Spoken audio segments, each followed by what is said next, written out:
Vamos pensar um pouco. Qual é a nossa maior ambição? E qual é o maior obstáculo que nos impede de chegar lá? Muitas vezes a gente pensa que é um concorrente, um chefe difícil ou simplesmente falta de sorte. Mas, segundo Ryan Holiday, o verdadeiro inimigo já mora dentro da gente.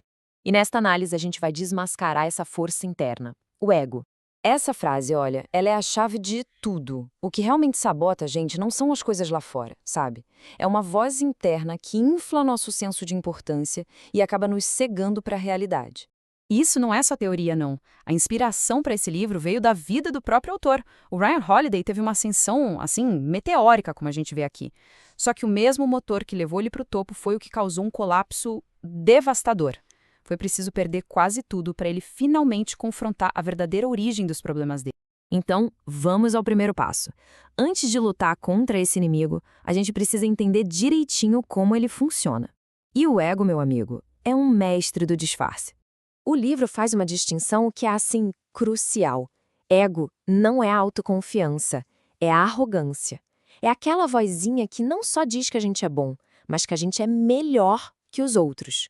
Isso distorce completamente a nossa percepção da realidade e vai nos isolando.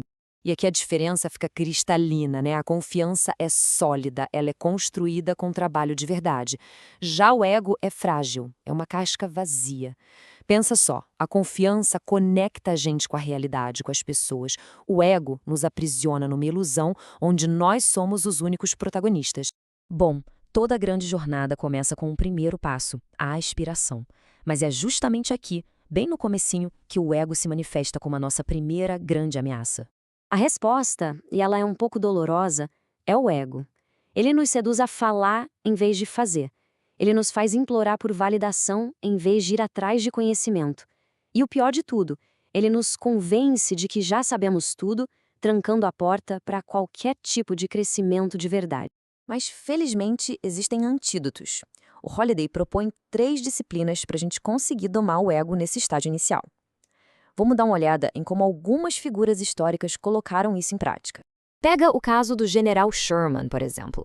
Ele é a personificação do primeiro antídoto à humildade de ser um eterno aprendiz. Ao recusar promoções para posições que ele não se sentia pronto, ele colocou a causa acima do seu próprio status. E essa honestidade com ele mesmo foi a chave para as maiores vitórias dele. Ou então o Kirk Hammett do Metallica.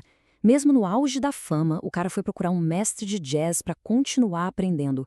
Por quê? Porque ele sabia que o ego fica sussurrando que a gente já chegou lá, mas a maestria de verdade exige a humildade de saber que sempre, sempre tem mais para aprender. O estrategista militar John Boyd sempre apresentava essa escolha para os seus pupilos. A estrada do ser é sobre o status, os títulos, o reconhecimento. A estrada do fazer é sobre o trabalho, a missão, o propósito. E adivinha para qual lado o ego sempre nos puxa? Pois é. E isso nos leva direto para o segundo estágio, o sucesso. Se a aspiração é uma prova de fogo, o sucesso é um campo minado. É aqui que o ego, alimentado pela vitória, se torna mais perigoso do que nunca. Ele vai plantando as sementinhas da arrogância e da complacência, porque o sucesso é o combustível perfeito para o ego. Ele nos convence de que somos especiais, de que a nossa vitória era inevitável. E essa arrogância é como uma venda que nos cega para novas ameaças e nos impede de continuar evoluindo. A história do Howard Hughes é o exemplo definitivo disso. O sucesso monumental dele alimentou um ego que o convenceu de que ele não precisava de mais ninguém. Esse isolamento fez ele perder o contato com a realidade, e o império dele, junto com a mente dele, desmoronou sob esse peso. Vindo de um dos maiores conquistadores da história, essa lição é poderosa, hein? Gengis Khan entendia que uma liderança que dura exige a capacidade de controlar o orgulho, de ouvir os outros e de manter os pés no chão, mesmo no auge do poder. E, finalmente, a gente chega ao estágio que, olha, todo mundo vai enfrentar um dia. O fracasso. Ele é inevitável. Mas o que define o fracasso não é a queda em si, e sim como o nosso ego reage a ela. É essa reação que transforma um simples revés em uma derrota permanente. A chave é entender que o fracasso é apenas informação. É um feedback do universo nos dizendo para ajustar o curso. O problema? O ego odeia feedback. Ele não vê o fracasso como informação, mas sim como um ataque pessoal. Quando o ego está no comando, um projeto que falhou se transforma em eu sou um fracasso. E essa identificação paralisa a gente. Em vez de aprender, o ego constrói muros para se proteger, matando qualquer chance de recuperação. O Jack Robinson enfrentou um ódio absurdo, projetado para provocá-lo e fazê-lo fracassar. Ao conter a resposta natural do ego, ele demonstrou uma força incrível. Ele sabia que a missão dele era muito maior do que a necessidade de revidar naquele momento. E isso tudo nos leva à conclusão. A batalha contra o ego não é uma que a gente vence em um único estágio.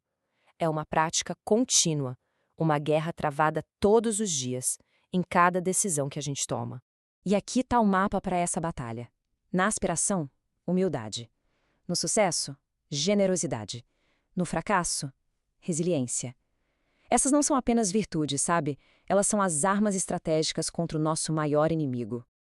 Então, a questão final fica para cada um de nós refletir em qual desses estágios o nosso ego está sendo o nosso maior inimigo agora. Identificar onde o ego tem mais poder é o primeiro passo para desarmá-lo. A batalha é constante, mas agora, conhecendo o inimigo, a vitória se torna possível.